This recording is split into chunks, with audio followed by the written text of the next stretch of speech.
Boa noite a todos. É com grande alegria que estamos iniciando mais um Evangelho Online do Centro Espírita Esperança e Fé. Eu sou a Tânia e com grande alegria estamos aqui. E para iniciar a nossa reunião da noite, eu vou chamar a nossa amiga Ana Alice para fazer a leitura da passagem da parábola da figueira seca. É o capítulo 19, A Fé que Transporta Montanhas, o item 8. Analice, é com você, minha amiga. Boa noite a todos. Capítulo 19, tem 8, Parábola da Figueira Seca.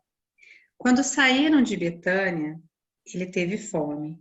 E vendo de longe uma figueira, foi ver se poderia nela encontrar alguma coisa.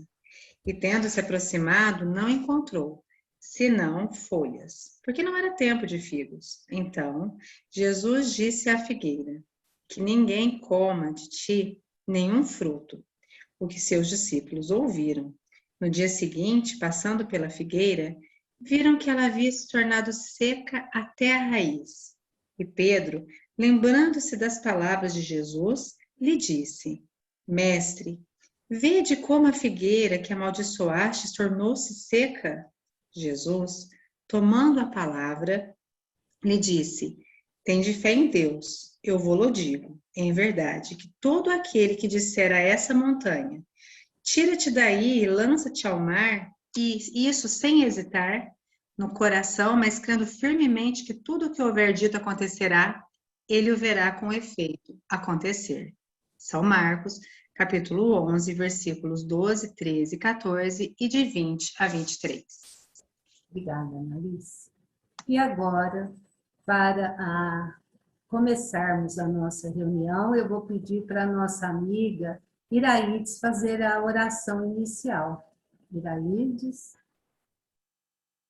Boa noite, irmãos. Boa noite. Convidando a todos conectar nesse momento com essa espiritualidade amiga que já se faz presente, aos espíritos bondosos, responsáveis pelo trabalho nessa casa, José Marques Garcia e tantos outros, os evangelizadores de Jesus, não é? Hoje é dia da parábola. Está aí, evangelizar, evangelizar. Obrigada, Jesus, por essa oportunidade. Todos nós possamos compreender, praticar, meditar e seguir os seus doces ensinamentos. Volvei-nos, Jesus, o lar de cada um de nós, nossos corações, nossas almas, nossos irmãozinhos todos, filhos do mesmo Pai, que nessa hora distante possa cair sobre todos os corações as benesses da paz, da esperança e do ânimo, para quantos necessitam, os mais necessitados, os mais abandonados, os mais tristes e os mais excluídos, que a sua infinita bondade alcance todos os nossos irmãos, encarnados e desencarnados, e que assim seja. E agora, nós vamos chamar o nosso amigo, o seu Sandro, que irá nos explicar hoje sobre essa parábola da figueira seca. O seu Sandro, ele adora estudar o Evangelho. Ele, todas as vezes que a gente convida, ele fala, está sempre pronto ali, né, seu Sandro? E é com grande alegria que nós estamos aqui de novo com ele. Ele é lá da casa do Centro Espírita João Ferreira, que também está online, né, durante esses tempos todos de pandemia, e que continua firme e forte divulgando o Evangelho de Jesus. Seu Sandro, que a espiritualidade amiga o ampare nesse momento da exposição do Evangelho, dando-lhe toda a luz, toda a calma necessária para que você possa passar esse estudo que você planejou, preparou com tanto carinho e tanto amor. Seja bem-vindo, Sandro. Boa noite a todos, aos nossos amigos aí da Casa Mãe do Espiritismo de Franca, né? A casa que iniciou aí com São José Marques, a doutrina espírita na nossa cidade. Com saudade, inclusive, de estar aí fisicamente, né, de vez em quando, participando da reunião, conversando um pouco sobre o Evangelho. Mas, como a gente sempre fala, nesses momentos, ainda bem que nós temos a tecnologia que nos auxilia, que propicia a nós a oportunidade de falar sobre o Evangelho, de continuar os nossos estudos que eram realizados fisicamente na Casa Espírita, e dessa maneira não damos solução de continuidade. Ainda que distantes, nós continuamos falando do Evangelho, continuamos falando de Jesus. Hoje, nós vamos falar do tema, um tema interessante, e que às vezes, quando nós lemos aquela parábola, algumas dúvidas pairam. E, via de regra, nós temos mania de ler e não estudar. E aí, talvez, na maioria das vezes, nós não conseguimos entender a fundo o que Jesus queria dizer, ou o que ele queria apresentar-nos com as parábolas. Vamos hoje, então, para a parábola da figueira que secou, ou da figueira seca. Como ela já foi lida, vocês já perceberam ali, desde o item 8º, a respeito o texto em si, né? Na verdade, essa parábola, Jesus inseriu no Evangelho porque ele apresentou-nos um símbolo daqueles que têm propensão ao bem, mas que, na realidade, nada produzem. Não são espíritos, ou não somos espíritos atrasados, rudimentares. Nós já estamos num processo de aprendizagem, mas ainda não estamos produzindo o suficiente. Então, Jesus quis utilizar-se, Allan Kardec aproveitou essa parábola de Jesus para nos mostrar, para nos explicar o real sentido dela. Antes de nós entrarmos no estudo da parábola propriamente dito, é interessante nós analisarmos a parábola em si. Nós todos conhecemos as parábolas de Jesus, que são inúmeras no Evangelho, né? Que apresentam-nos lições, mensagens das mais variadas formas. E Jesus era pródigo nisso, ele sabia com maestria se utilizar das parábolas para nos apresentar. A questão aqui não é usar ou não usar parábola. A questão aqui nós vamos analisar o contexto desta parábola, que ela difere um pouco das demais parábolas, ou da maioria das parábolas. Geralmente Jesus conta uma história, apresenta uma mensagem nessa história, de forma a nos levar a um entendimento a respeito daquilo que ele se propõe a ensinar. No caso desta parábola em específico, ela é uma parábola de ação. E na Bíblia tem muitas parábolas de ação. Muitas vezes o próprio Cristo se utilizou das parábolas de ação para nos ensinar alguma coisa. Mas o que é parábola de ação? Vamos ver lá. Se nós pegarmos Isaías, nós vamos encontrar em uma das passagens do profeta Isaías, uma que muitos já ouviram falar quando ele andou despido na rua. Ali nós podemos encontrar uma parábola de ação, porque Deus disse a ele, a Isaías: solta de seus lombos o pano grosseiro de profeta e tira dos pés o calçado. E assim o fez por 3 anos. Essa, eu fiz aqui resumidamente, é uma simbologia. Jesus, o que Deus quis passar para Isaías, não era simplesmente para ele andar sem roupa na rua para assustar as pessoas, não. Tinha um fundo de necessidade ali, tinha um fundo de mensagem a ser passada. E a situação na época com o povo de Israel estava tão difícil, estava tão comprometida, que não bastava ele chegar lá e falar: gente, não vai não. Israel estava querendo fazer uma aliança com o Egito para entrar em guerra com a Síria. Só que o rei da Síria tinha nas suas mãos um poder de fogo muito maior. tinha uma capacidade muito maior do que o Egito e a Síria juntos. E ali estava muito claro que eles seriam vencidos. Então, além de muito derramamento de sangue, o povo de Israel, passaria vergonha. Então, Deus mandou Isaías sair à rua, segundo consta na Bíblia, né? Isaías fez ali uma parábola de ação. Ele não saiu falando, ele despiu-se e andou pela rua sem roupa. E a mensagem que ele queria dizer era: se vocês se unirem ao povo do Egito e vocês entrarem em guerra com a Síria, todos serão derrotados. E tanto moços como velhos serão despidos e descalços e passarão vergonha, porque o Egito vencerá.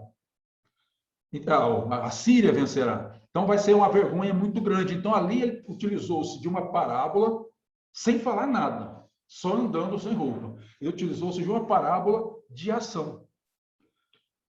Foi assim com essa parábola que nós estamos estudando agora, a figueira que secou. É uma parábola de ação. Jesus poderia ter dito, pelas palavras, pelo conhecimento que ele tem, poderia ter dito lá uma mensagem enorme para nos ensinar aquilo a que ele se propunha. Não, mas ele preferiu agir.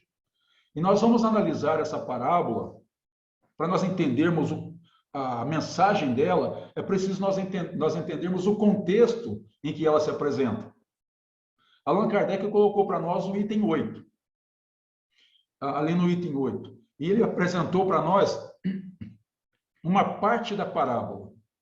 Só realmente a parábola da figueira. Porque, obviamente, nós, os espíritas, não podemos ficar esperando que todo o conhecimento venha até nós. Nós precisamos ir até o conhecimento. É com estudo, com investigação, é buscando nos aprofundar que nós vamos aprender alguma coisa. Então, nós pegamos lá no Evangelho, em Marcos, capítulo 11, Allan Kardec colocou de 12 a 14 e de 20 a 23. Mas vejam bem, logo no item 1, no versículo 1 do capítulo de Marcos, ele fala que eles se aproximaram de Jerusalém e chegaram a Betfagé e Betânia, perto do Monte das Oliveiras.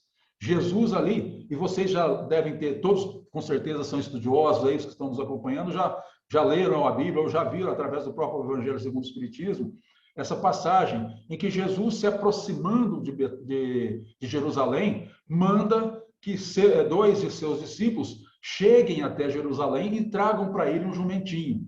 Vocês se lembram dessa passagem? Essa passagem está aqui, entre os itens 1 a 11.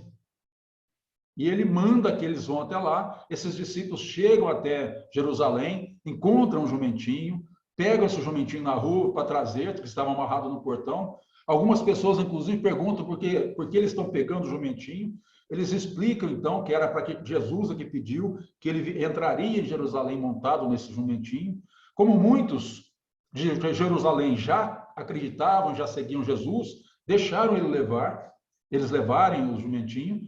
E Jesus, então, apossou-se do jumentinho. Assim que eles chegaram, ele jogou seus mantos sobre o jumentinho e subiu até ele. E então começaram a caminhar para Jerusalém. Mas no versículo 11, Marcos diz: Jesus entrou em Jerusalém, observou tudo à sua volta. E como já era tarde, foi para Betânia com os 12. Ou seja, ele foi a Jerusalém porque ele tinha um propósito. Jesus não andava à toa, ele não ia passear, ele não estava passando férias. Ele foi com um propósito. Só que quando ele chegou em Jerusalém, já estava tarde, ele não conseguiria fazer aquilo a que ele se propôs. Então, o que ele fez? Voltou, foi até Betânia com os 12 discípulos. E aí, depois, Marcos volta já no item 12, que é quando saiu de Betânia. Mas vamos pensar, o que ele foi fazer em Betânia? Ele foi descansar. Ele foi dormir, porque, afinal de contas, se era tarde, eles teriam que repousar em algum lugar para, no outro dia, continuarem o trabalho, continuarem a tarefa. Aí é que entra aquele texto que está lá no Evangelho segundo o Espiritismo. Quando saíam de Betânia, ele teve fome. E vendo ao longe uma figueira, ele encaminhou-se a ver se acharia alguma coisa. Vamos analisar aqui então. No dia seguinte, não foi no mesmo dia que ele saiu a caminhar. No dia seguinte, eles foram até Betânia. Mas eles foram até Betânia e dormiram. Aqui nós vamos ver a relação que tem essa parábola quando nós entendemos tudo o que ele está passando. Ele fez toda essa trajetória e depois que ele fez tudo isso, que ele foi lá, que ele comeu, procurou o figo, ele foi embora. Mas o que Jesus viu neste momento? A trajetória dele era: vou até Jerusalém, faço o meu trabalho, faço aquilo a que eu me proponho, porque ele tinha, como eu disse, um propósito, e depois volto. Como já estava tarde, ele voltou para Betânia. De qualquer maneira, no outro dia de manhã, quando ele saiu de Betânia para voltar a Jerusalém, ele encontrou no caminho uma oportunidade. Uma oportunidade de quê? De completar uma lição que Oséias, o profeta Oséias, já havia trazido lá atrás. E Jesus não era de perder a oportunidade. Ele não perdia nenhuma oportunidade de apresentar um ensinamento. Essa era a tarefa dele, ensinar-nos, mostrar-nos o caminho, e em todos os momentos ele o fazia. Em toda a sua vida, em toda a sua trajetória, ele nos apresentava ensinamentos. Toda a vida de Jesus foi recheada de ensinamentos para nós. O simples caminhar de Jesus era ensinamento.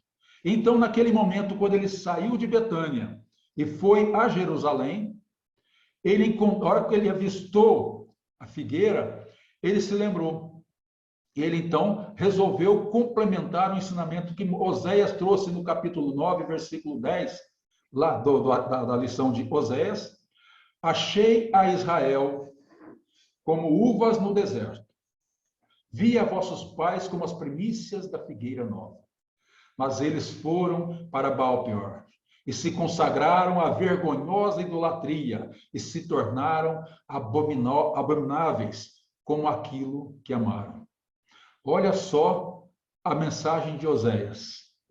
Ele já apresentou ali aquela doutrina morta, aquela doutrina sem fundo verdadeiro, aquela idolatria, aquela coisa que nós não concordamos, nós os espíritas já aprendemos, aquela idolatria cega, sem sentido, sem fundo real. Oséias já apresentou isso lá atrás. E Jesus agora, ao avistar a figueira, percebeu então a oportunidade de ensinar. Então voltemos agora à parábola. Diz Marcos: e Jesus sentiu fome. Lembram-se que eu disse que Jesus foi até Jerusalém. Como estava tarde, ele voltou a Betânia, para só no outro dia ir. Olha o raciocínio. E eu faço esse raciocínio com base nas lições de um orador conhecidíssimo, Haroldo Dutra, que eu me baseio nessa nosso comentário, nosso singelo comentário, nos ensinamentos do próprio Haroldo Dutra. Se Jesus foi até Betânia, todos nós sabemos que Jesus tinha amigos em Betânia. Marta, Maria e Lázaro, os três irmãos, eram amigos pessoais de Jesus, sempre estavam com Jesus, e sempre que Jesus viajava para aqueles lados, ele se hospedava na casa de Maria, de Lázaro, de Marta. Ora, se ele voltou a Betânia, muito provavelmente ele foi se encontrar com Marta, Maria e Lázaro. Obviamente, receberam ali uma hospedagem. Eles devem ter recebido alguma coisa ali que pudesse oferecer-lhes um mínimo de conforto para eles dormirem e continuarem a jornada no dia seguinte. Certo. Marcos, então, continua. E Jesus caminhou-se a ver se encontrava alguma coisa. Vejam que Marcos não falou e Jesus caminhou para ver se encontrava figo. Era para ver se encontrava alguma coisa. Marcos já colocou dessa maneira no seu evangelho, porque Marcos entendeu a mensagem de Jesus. Ele não procurava simplesmente figo. Ele não procurava só o figo que estaria lá na figueira. Ele procurava alguma coisa, porque ele buscava algo que pudesse oferecer-lhe a oportunidade de ensinar. Tendo-se, porém, aproximado, só achou folhas, visto não ser tempo de figos. Aqui, se nós analisarmos nesse contexto de que ele já tinha passado a noite na casa de Maria, veio e viu a figueira e procurou por algo, segundo Marcos. Junto com essa oliveira e a figueira, não sei se vocês já perceberam, existem inúmeras citações bíblicas mencionando a figueira, junto com oliveira e videira. São mais de 50 citações da figueira na obra bíblica. E aqui, mais uma vez, utiliza-se da figueira para nos ensinar. Marcos disse, então, ela começa a florescer em final de abril. Quer dizer, aí não é Marcos, eu estou lendo aqui o que eu mesmo escrevi, perdão. Mas a figueira, às vezes nós cometemos alguns erros, mas faz parte da ignorância daqueles que estão tentando aprender. A figueira, ela é, como a maioria dos frutos, tem a época própria, né? E a figueira também tem uma época própria. Ela começa a florescer no final de abril, ou começo de maio, e logo no mês de junho para julho, ela tem os primeiros figos, mas são poucos os figos. São figos chamados temporãos, que a gente sabe aí, os temporãos, a maioria das frutas tem isso, como a manga tem, como tantos outros, né? E somente em agosto é que nascem os figos, que ela realmente tem uma carga de figos, são os figos serôdios, os figos de época. Jesus estava caminhando, estava indo a Jerusalém em abril. Logo, não era época de figo. Por isso, Marcos disse, não era época de figo. E Jesus sabia disso. Ora, Jesus sabia de tudo, não ia saber que não era época de figo? Obviamente que ele sabia disso, né? Ele sabia coisa muito que até hoje nós não sabemos. Mas ele olhou na figueira e ele não estava procurando figo. Ele procurava alguma coisa para dar a lição. Mesmo sabendo que não era figo, ele procurou ali. Embora a figueira fosse florida, frondosa, obviamente era de se esperar que ela não tinha figos. E como disse Haroldo Dutra, o que Jesus queria era passar para nós uma mensagem daquele que, embora seja frondoso, daquele que, embora aparente uma beleza exterior, não tem nada de dentro de si, não tem nada a oferecer. E aí Haroldo Dutra, em uma das suas palestras, nos convida a nos colocar no lugar de Jesus, como num filme, não sei se vocês muitos já devem ter assistido aquele filme Todo Poderoso, é um filme de humor, né? Mas muito interessante, estrelado por Jim Carrey. Naquele filme, Jim Carrey se passa por Deus, né? Foi convidado para Deus para substituí-lo, e ele passa por inúmeras experiências. Mas nós não vamos nos colocar no lugar de Deus, não. Vamos nos colocar no lugar de Jesus. E não precisa ser por uma semana, não. Apenas por alguns instantes. Vamos imaginar, então, no lugar de Jesus, por 1000 anos, se preparou para vir à Terra. Mas não foram apenas 1000 anos. Ele dirige a Terra há bilhões de anos. Ele já coordena a Terra há bilhões de anos. Tudo que existe aqui no planeta, toda a formação planetária, foi coordenada, foi dirigida por Jesus. Mas quando ele fala, agora eu vou à Terra, ele teve que fazer uma preparação. Mas não era ele se preparar. Era preparar a Terra, preparar a nós que aqui estávamos para recebê-lo. Imaginemos Jesus nesse nível dele, com essa evolução espiritual, com essa luz irradiante vindo à Terra. Então, haveria que preparar-nos. E para nos preparar, ele mandou profetas. Ele enviou vários profetas, vários espíritos preparados, embora não no mesmo nível dele, porque ele era o diretor espiritual, mas espíritos também muito iluminados, que vieram com missões de mostrar-nos que Jesus estava vindo. 700 anos antes, ele avisou, eu vou até aí. E nós passamos, então, a aguardar a vinda do Messias. E ele continuou avisando, através de inúmeros outros profetas, eu já estou indo, gente, olha, já estou quase chegando. E o tempo foi passando e ele veio. E quando ele chegou, ninguém o aguardava. Embora todos nós esperássemos pela vinda do Messias, nós não estávamos preparados para receber o Messias. Nós sabíamos que ele viria a qualquer momento, mas nós não organizávamos a nossa casa. Nós não preparamos nenhuma reserva no hotel. Nós não reservamos nenhuma hospedagem, nenhuma estalagem que pudessem receber o Messias. E ele chegou. Mas ele não chegou com aquela pompa que todos esperavam. Ele chegou na simplicidade. Ele chegou como uma criança que ninguém esperava, nascendo ali, no meio dos animais. E nós continuávamos aguardando Jesus, embora ele tivesse chegado, porque nós não estávamos preparados. Nós não fizemos nenhuma reserva de hotel. E nós não estamos falando aqui de organizar a nossa casa física e nem fazer uma reserva de hotel luxuoso, próprio das grandes cidades, esses hotéis que nós conhecemos aí mundo afora.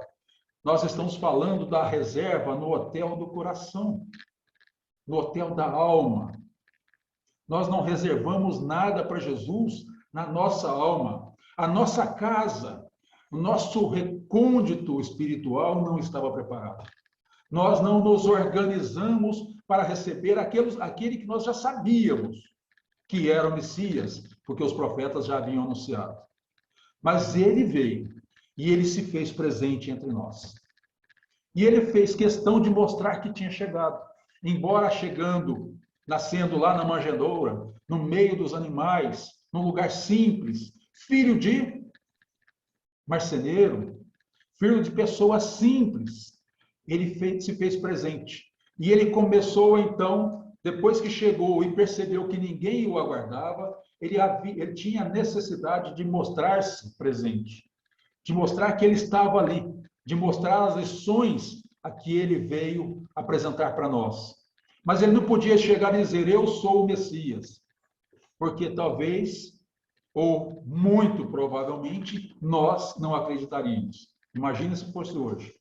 Então, imaginemos-nos na condição de Jesus, a dificuldade que é para chegar em algum lugar, embora tenha avisado que iria, ninguém nos aguarde. Imaginemos aí no nosso trabalho, eu tenho um trabalho em São Paulo, uma cidade grande, confusa, e eu estou avisando que eu estou chegando. Na hora que chega, não tem ninguém aguardando na rodoviária ou no aeroporto, não tem hotel preparado, não tem onde dormir, não tem o que fazer.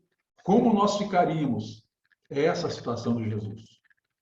Mas ele era muito maior, ele é muito maior do que tudo isso. E ele se fez presente. E ele começou, então, a se apresentar e falando e demonstrando, através de parábolas, quem ele realmente era. E a figueira que secou foi uma dessas formas que ele se utilizou para mostrar quem ele seria e como ele queria que as pessoas fossem, como as pessoas deveriam ser, a utilidade de cada um de nós, como nós poderíamos ser úteis para os outros, para o próprio ensinamento, para a própria providência divina. Utilidade essa que nós não tínhamos e até hoje não temos.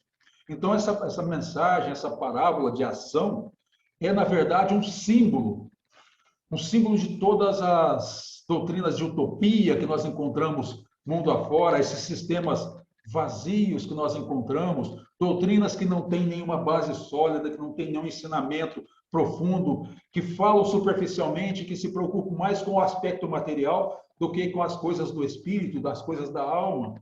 Doutrinas que qualquer coisa, qualquer sopro, desmontam-se, porque não tem nada que a sustente.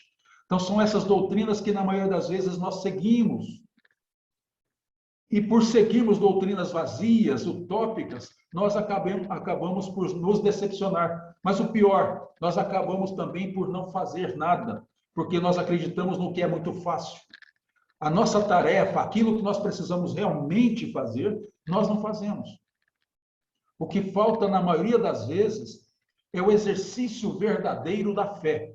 Mas aquela fé sustentável, aquela fé forte, aquela fé que está ligada a algo que realmente é verdadeiro, uma fé que fecunda na nossa alma, uma fé que comove as fibras do nosso coração. Essa fé que, como disse Jesus, que transporta montanhas. É isso que está faltando para que nós realmente encontremos a doutrina verdadeira, o ensinamento verdadeiro de Jesus. Jesus acaba utilizando-se, então, dessa linguagem parabólica para mostrar que nós somos árvores frondosas, mas nós não temos frutos, nós não temos nada a oferecer. Essa é a grande dificuldade do crescimento espiritual, do desenvolvimento espiritual. Nós seguimos doutrinas que não produzem nada para a humanidade. Eu não estou dizendo aqui que todos os sistemas são vazios, que todas as doutrinas são vazias, mas dentro das próprias doutrinas que têm conteúdos religiosos, ensinamentos maravilhosos, nós acabamos modificando esses ensinamentos para dar-lhes um contorno daquilo que nós precisamos, daquilo que satisfaça ao nosso ego. Muitas vezes nós modificamos os ensinamentos doutrinários verdadeiros para atender às nossas necessidades materiais, para atender o nosso ego, e acabamos nos desviando do caminho. E vejam bem, para que ninguém diga que eu estou falando mal da doutrina dos outros, nós não estamos falando da doutrina alheia, não, nós estamos falando de nós mesmos. Kardec, o codificador da doutrina espírita, cortou na carne, porque lá no Livro dos Médiuns, ele nos apresenta essa lição da figura que secou, embora não se utilize dessa expressão da figueira seca, mas ele apresenta-nos, na mesma linha do que ensinou Jesus, através da parábola, aqueles médiuns que são frondosos, mas que nada produzem. Ele falou, na verdade, dos médiuns intérpretes dos espíritos na Terra, desses seres que aqui estão encarnados e que têm a incumbência de estabelecer intercâmbio do plano espiritual com o plano físico, ou do plano físico com o plano espiritual.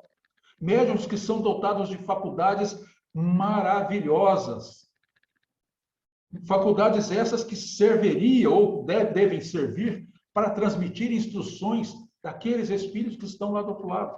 Sejam eles espíritos bons, que ensinam-nos coisas de grande valor, mas também espíritos inferiores, espíritos ainda em processo de aprendizagem, espíritos ainda em sofrimento, que apresentando-nos os seus erros e dando-nos mostras das consequências desses erros com o sofrimento espiritual, passam então a mostrar-nos o caminho que nós devemos trilhar na Terra. Essa faculdade maravilhosa que nós temos na nossa mão e que podemos fazer com que elas frutifiquem. Mas nós, na maioria, não os fazemos. Allan Kardec nos cobra isso, porque nós somos, na verdade, como árvores. E nós devemos dispensar o alimento espiritual aos nossos irmãos. Se mediunidade nós temos, é para trabalhar, é para auxiliar, e não para chegar na casa espírita, rodeado de pessoas idolatrando-nos e mostrando, eu sou o médium dessa casa.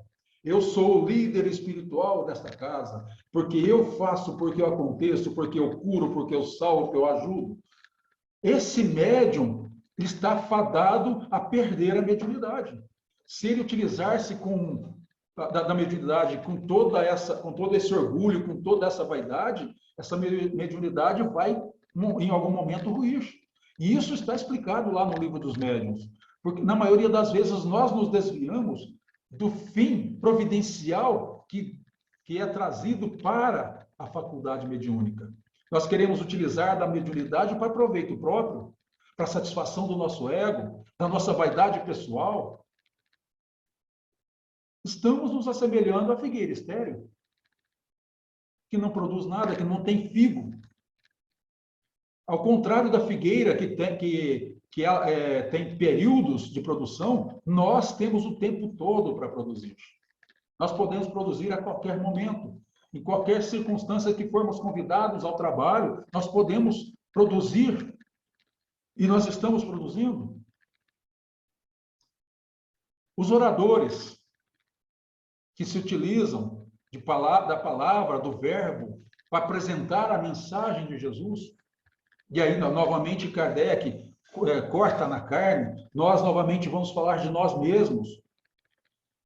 Chegamos aqui e falamos e apresentamos a mensagem de Jesus, e utilizamos de palavras lindas, belas mensagens, poemas que traduzem aquela mensagem.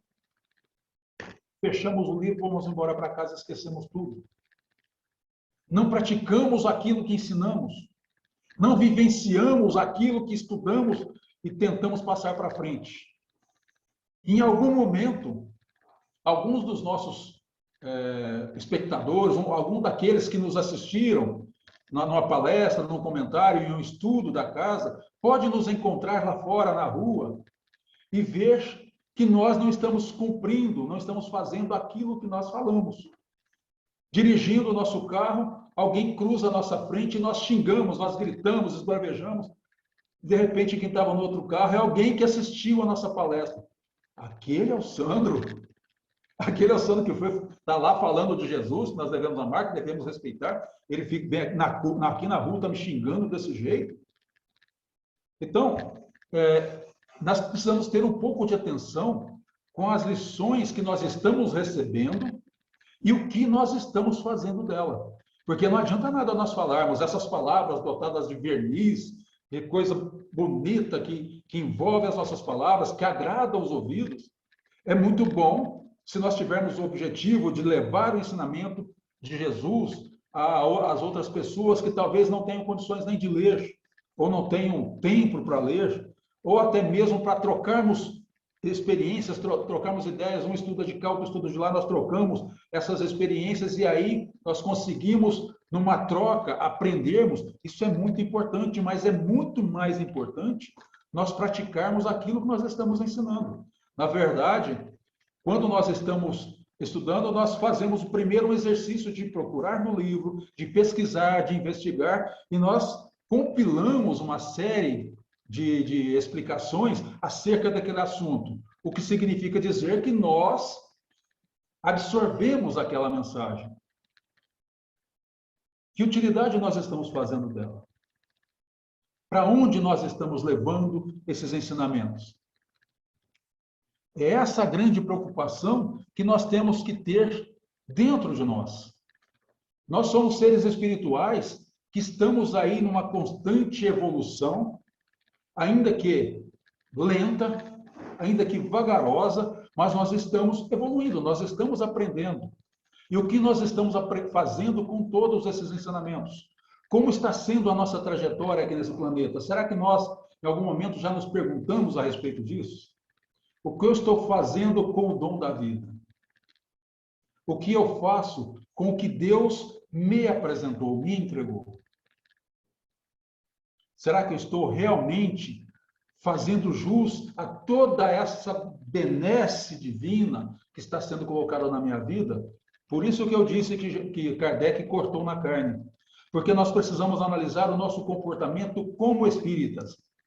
Nós ouvimos várias vezes, eu particularmente já ouvi algumas vezes, embora muitas pessoas não concordem com a nossa doutrina, eu cheguei a ouvir isso de um padre, certa feita, em um batizado, e até que me desafiou, inclusive, que estava eu sentado em um batizado, ia ser padrinho de um sobrinho meu, filho de minha irmã. Estávamos lá sentados, aguardando o início, quando o padre chegou para fazer aquela cerimônia, que é o ritual deles, né? Ele começou com as palavras, saudando todos que estavam presentes, a igreja estava lotada, e ele disse lá que sabia que ali estavam presentes muitos católicos, muitas pessoas que não professavam nada, que estavam presentes também evangélicos e espíritas. E fez referência a cada uma dessas outras religiões ou pessoas, e voltando para os espíritas, ele disse: não tenho nada contra os espíritas, mas para a caridade dos espíritas eu posso dizer que eu dou 10, mas para a doutrina eu dou 0. Quando ele começou a falar isso, a minha primeira reação era levantar. Porque ele começou a falar que ali era a casa de Deus, era a casa dos católicos. Então, quase que eu levantei e falei: bom, se o senhor acha que eu não sou filho de Deus, então eu vou embora. Mas depois, aí nós puxamos lá dentro do nosso atraso espiritual, né? Que esse pensamento veio porque eu sou atrasado. Se eu fosse evoluído, eu nem pensaria isso. Mas aí fiquei quieto, até em respeito à minha irmã, meu cunhado, meu sobrinho que estava ali, criança e tal. E aí, quando ele falou isso, eu cochichei com a minha esposa: bom, já está bom, média 5, passamos de ano, já está ótimo, né? Ficamos por ali e tal, e seguiu. Mas aí depois eu fiquei refletindo sobre isso, que as pessoas veem nos espíritas um trabalho de caridade, um trabalho de amor ao próximo. Esse trabalho precisa ser aumentado, mas não é só esse trabalho de levar uma cesta básica, de distribuir a sopa, que é um trabalho importante se nós estamos encontrando, vendo os nossos irmãos com fome. É importante nós saciarmos a fome, a sede, sim. Mas nós precisamos cada vez mais levar o alimento espiritual para as pessoas que estão à nossa volta, principalmente. Nós precisamos mostrar que nós somos espíritas, sim. Não precisamos mais ter vergonha disso, ainda que os outros considerem a nossa doutrina uma doutrina enganosa, ainda que muitos critiquem aquilo que nós acreditamos, aquilo que nós professamos, e daí? Quantos outros professam religiões que, se nós formos analisar, nós vamos achar também esdrúxulas, né? Cabe a nós respeitar a crença de cada uma dessas outras pessoas, mas o nosso trabalho não pode parar porque em algum momento alguém nos critica. Alguém acha que o nosso trabalho não está correto, alguém acredita que essas lições trazidas por Allan Kardec são lições mortas, que são contrárias ao Cristo, e nós ouvimos muito isso, né? Quantas pessoas dizem que o Espiritismo é contrário ao Cristo? Que o Espiritismo é do demônio, né? Não sei se vocês já ouviram isso, e eu não posso aqui sentir a reação de vocês, porque online a gente não consegue ver, né? Mas muitos já devem ter ouvido, principalmente os que são mais velhos, como eu, aí já passou da casa dos 50, nós já ouvimos muito isso. Se a doutrina espírita for uma doutrina do demônio, nós vamos ter que agora convidá-lo para conversar um pouco e dar os parabéns, porque ele está mudando a doutrina dele. Quem só desejava o mal para os outros, quem só fazia o mal, quem só jogava no inferno, no fogo, agora está falando para amar, agora está convidando a perdoar, agora está convidando a respeitar. Então o demônio também foi educado. Se nós estávamos aí na doutrina do demônio, então nós conseguimos educar o próprio demônio. Então nós não precisamos ficar preocupados com o que os outros acham da nossa doutrina, porque nós somos figueiras frondosas e precisamos produzir frutos. Nós precisamos mostrar às outras pessoas o trabalho que tem para ser feito. Não é mostrar que nós podemos, que nós somos melhores, não. É fazer o trabalho. Aquele trabalho de formiguinha, aquele trabalho pequenininho, simples. Nós não precisamos subir no palanque para mostrar que nós somos bons. Nós precisamos socorrer aqueles que sofrem, aqueles que choram, aqueles que estão desesperados, aqueles que precisam de uma palavra amiga, que precisam apenas e tão somente de um consolo. Nós precisamos correr atrás das pessoas que estão realmente em busca de alguma coisa, de algum esclarecimento. E a doutrina espírita está aqui aberta para dar esse esclarecimento. Nós somos mensageiros dessa doutrina. Nós estamos aqui com uma tarefa maravilhosa nas mãos. E nós precisamos nos desincumbir dessa tarefa, porque, afinal de contas, nosso tempo está correndo, está passando. Nós estamos aqui vivendo neste planeta, mas não somos eternos aqui. Nós retornaremos daqui a pouco para o plano espiritual. É daqui a pouco mesmo. A vida está passando tão rápido, né? Os dias estão se acelerando, os meses estão voando. Nós começamos aí, entramos em desespero com a pandemia, sem saber o que fazer, o que ia acontecer, e já se passaram 1 ano e meio. Já se passaram 18 meses que voaram. E com esses 18 meses de pandemia, nós ficamos 18 meses mais velhos. Nós estamos torcendo para que daqui a 6 meses isso se acabe, que isso passe rápido. Mas daqui a 6 meses nós estaremos 6 meses mais velhos. Serão 6 meses da nossa vida que terão passado. E o que nós vamos fazer nesses 6 meses? Ficarmos sentados reclamando da vida?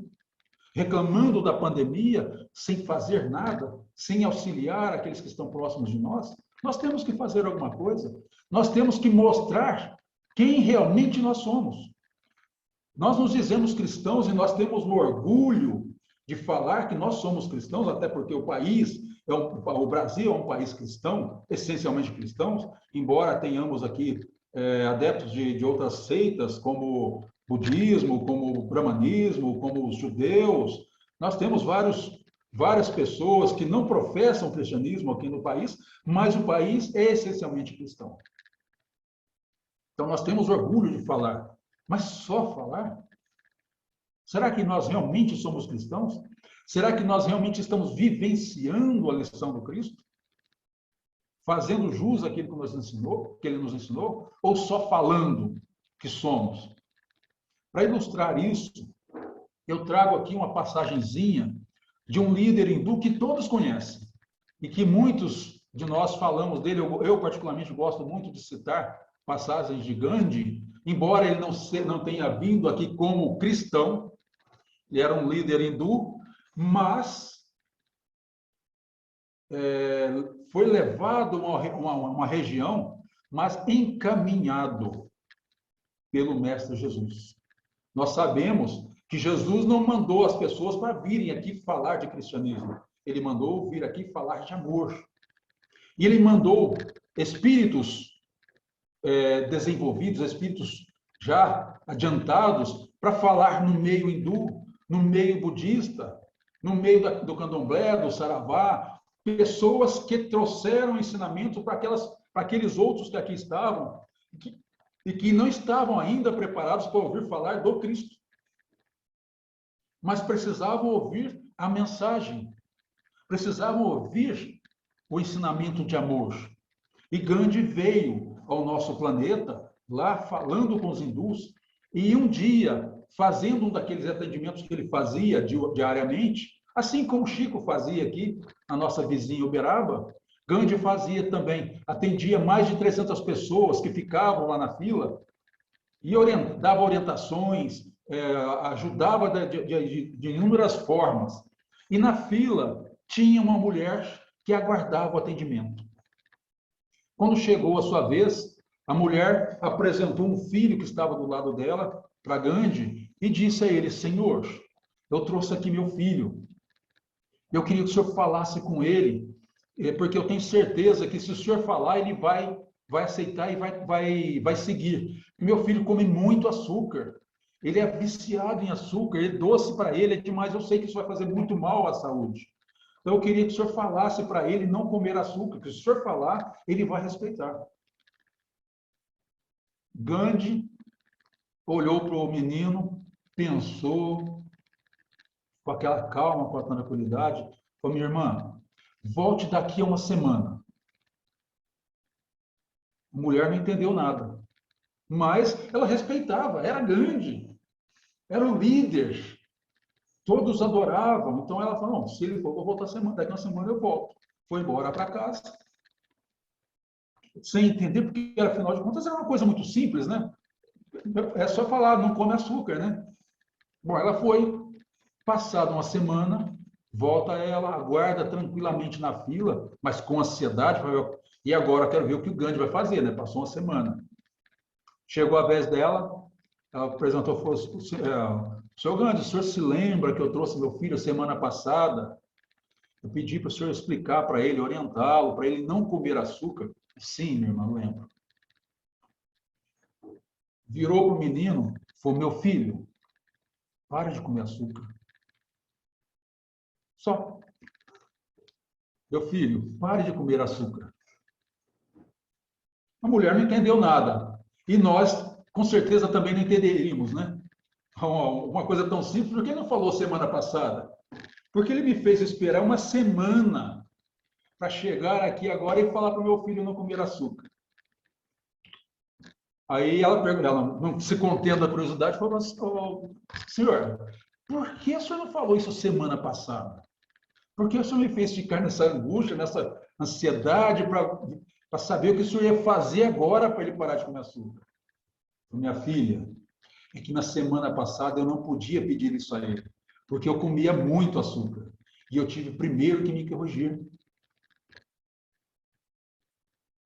Veja só a lição contida também em uma parábola de ação.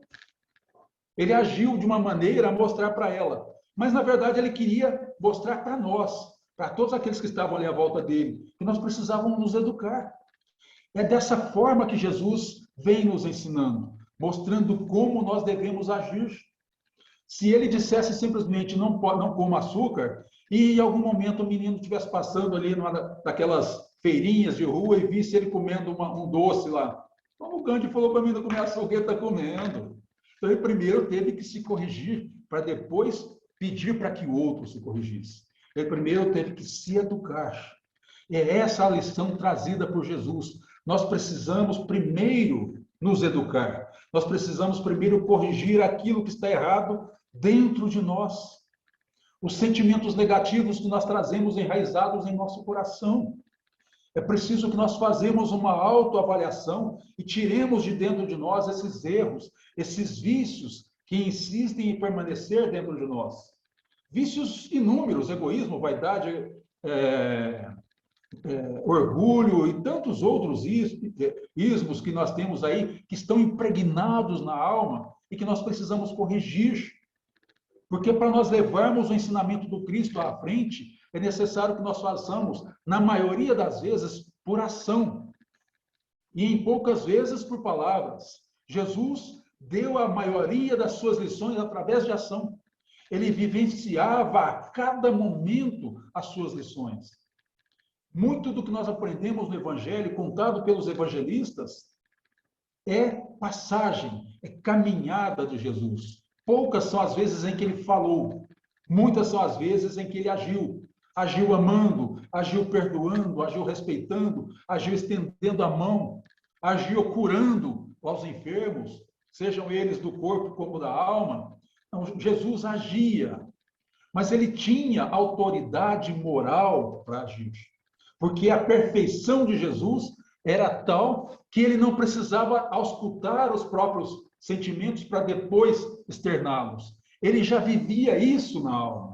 Ele já vivia isso internamente, sem nenhuma dificuldade. E ele nos convida a fazer isso, que nós nos exercitemos cada vez mais para que esse amor ensinado por ele seja vivenciado, seja vivido espontaneamente, sem nenhuma dificuldade, sem nada que possa nos impedir de caminhar, de passar isso para frente. É momento de nós aprendermos, cada um de nós, aprendermos as verdadeiras lições do Cristo, os verdadeiros ensinamentos do Cristo de Deus, que lá atrás trouxe para nós, como forma não de nós passarmos simplesmente para os outros, não, mas de nós conquistarmos, através desses ensinamentos, evolução espiritual maior, para que nós possamos galgar espaços maiores, mais amplos, na evolução espiritual, de maneira que no futuro, e que embora nós entendamos que demande aí mais alguns milhares de anos, mas um futuro próximo, se nós considerarmos que são bilhões de anos que Jesus está aí trabalhando a nosso favor, se nós conseguirmos melhorar nos próximos centenas de anos, de modo que daqui a algumas centenas ou milhares de anos, todos nós aqui no nosso planeta possamos nos olhar uns nos outros, olhar nos olhos, convidando-nos ao trabalho espiritual, sem nenhum medo de nos dizermos cristãos de verdade, sem nenhum medo de nos afirmarmos, eu sou cristão, eu sigo os ensinamentos do Cristo. Não apenas falar, eu falo de Jesus, porque falar é muito fácil, nós precisamos viver, nós precisamos praticar os ensinamentos do Cristo, porque só assim nós deixaremos de ser a figueira seca e passaremos a ser, de fato, frondosas árvores com inúmeros frutos que estarão sendo oferecidos para os nossos irmãos que estarão lá em busca desses frutos para também progredirem, para também avançarem, para também caminharem ao nosso lado. Que façamos cada um de nós a nossa parte para termos a oportunidade de caminharmos ao lado do Mestre e amado Jesus, o Cristo enviado por Deus. Essa é a nossa singela mensagem trazida nessa linda parábola e que nós agradecemos aí a oportunidade, mais uma vez, de falarmos das lições do Evangelho. Muita paz a todos. Nós que agradecemos, seu Sandro. 4 versículos que nos trouxe profundas reflexões. Então, né, que nós possamos aproveitar essas reflexões e colocar no nosso dia, né? No nosso caminhar aqui, nas nossas ações, das nossas vidas, né? E, infelizmente, nós estamos chegando ao fim. Agradecemos muito ao seu Sandro, dessas palavras que foram válidas, foram de momentos de reflexões mesmo, né? E que o Mestre Jesus, Maria Santíssima, Espiritualidade Amiga, o proteja, o abençoe cada vez mais, seu Santo. Gratidão. Nós que agradecemos muito mesmo. E agora, nós já vamos para os momentos finais da nossa reunião. Mas antes, enquanto o Adalto está ali, organizando para fazer a leitura, a oração final, eu quero convidar a todos para a nossa próxima semana.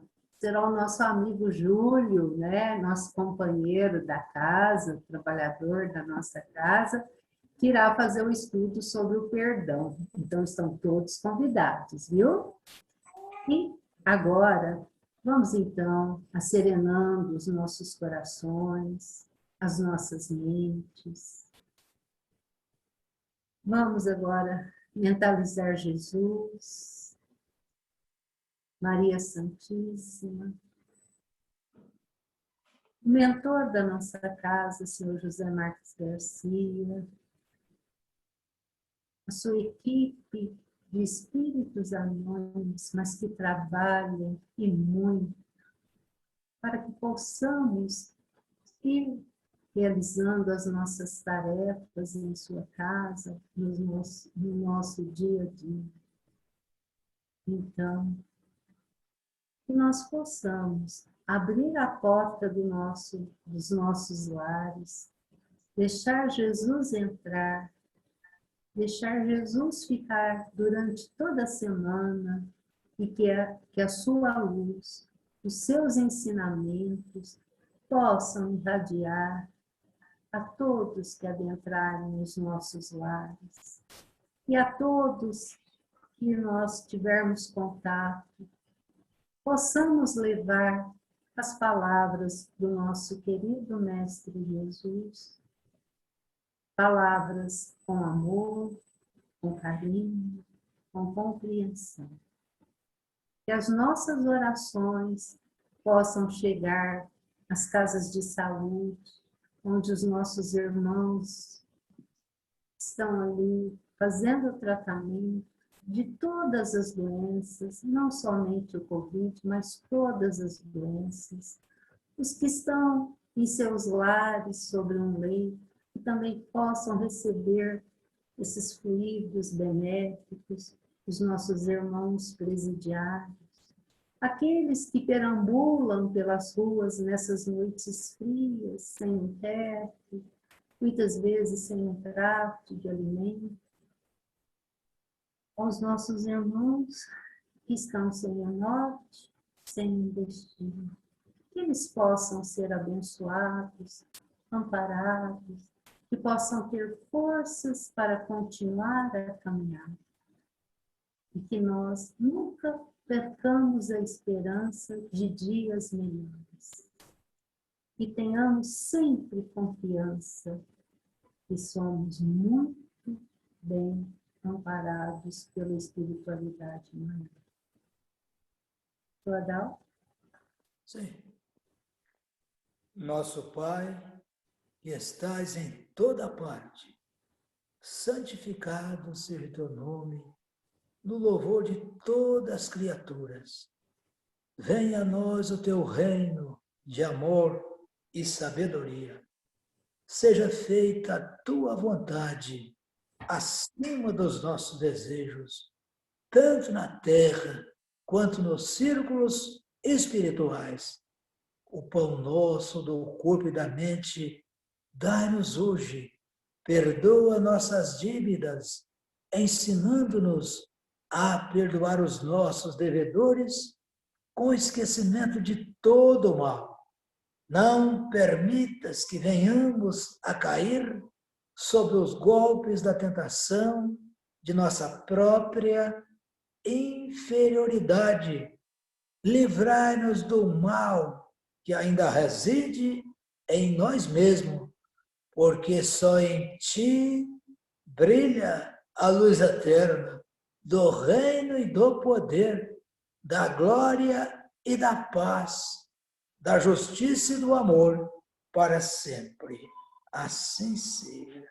Que a paz do nosso Mestre Jesus esteja sempre em nossos corações.